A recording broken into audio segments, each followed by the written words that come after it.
Hello kids, today we are going to read a poem from class 5 English. Name of the poem is Crying. So let's begin. First of all, tell me what is crying. Do you know what is crying? Crying is expression of shedding tears due to an emotional state of being sad, happy or angry. Crying यानी कि रोना क्या होता है? रोना मतलब आंसू बहाना, और वो किसी भी इमोशनल रीज़न की वजह से हो सकता है। या तो आप दुखी हो तब आपको रोना आ रहा है, या कभी कभी आप खुश होते हो तो खुशी से भी आंसू आते हैं, या फिर बहुत ज़्यादा गुस्से में भी अक्सर लोगों को रोना आ जाता है। तो क्राइंग क्या है? एक एक्सप्रेशन है। और क्राइंग की तरह और बहुत फॉर्म्स होते हैं एक्सप्रेशंस के।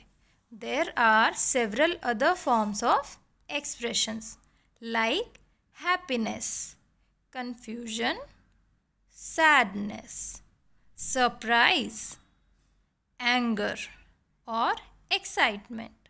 ये अलग अलग तरह के expressions होते हैं जो आप किसी भी इंसान के फेस को देखकर, उसकी बॉडी लैंग्वेज को देखकर पहचान सकते हो कि वो कैसा फील कर रहा है। Now let's read the poem. Crying only a little bit is no use.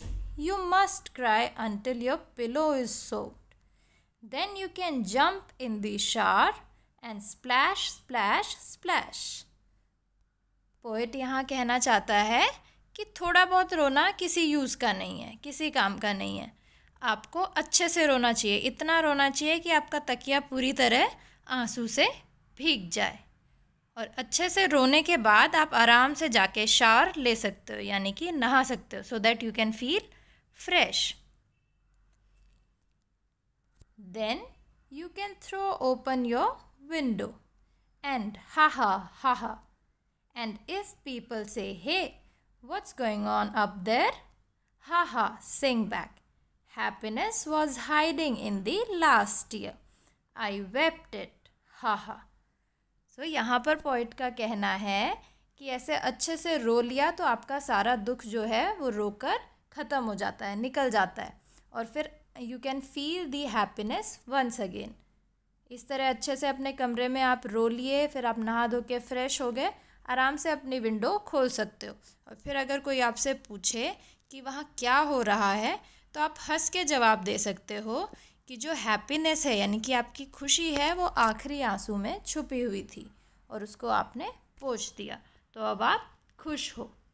इस पोएम से हम यही सीखते हैं कि रोना जो है कोई वीकनेस नहीं होती है।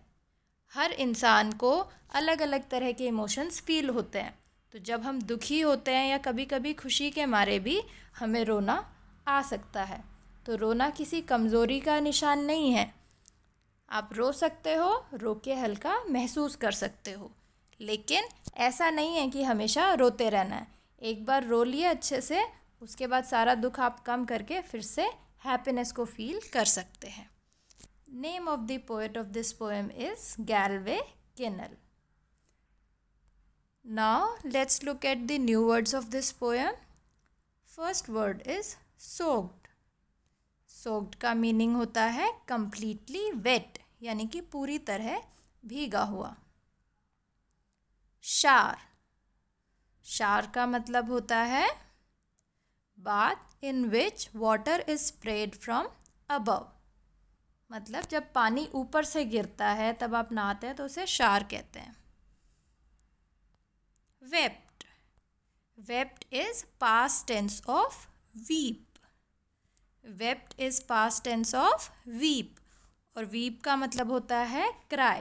तो वेप्ट का मतलब हुआ क्राइड और शेड टीयर्स।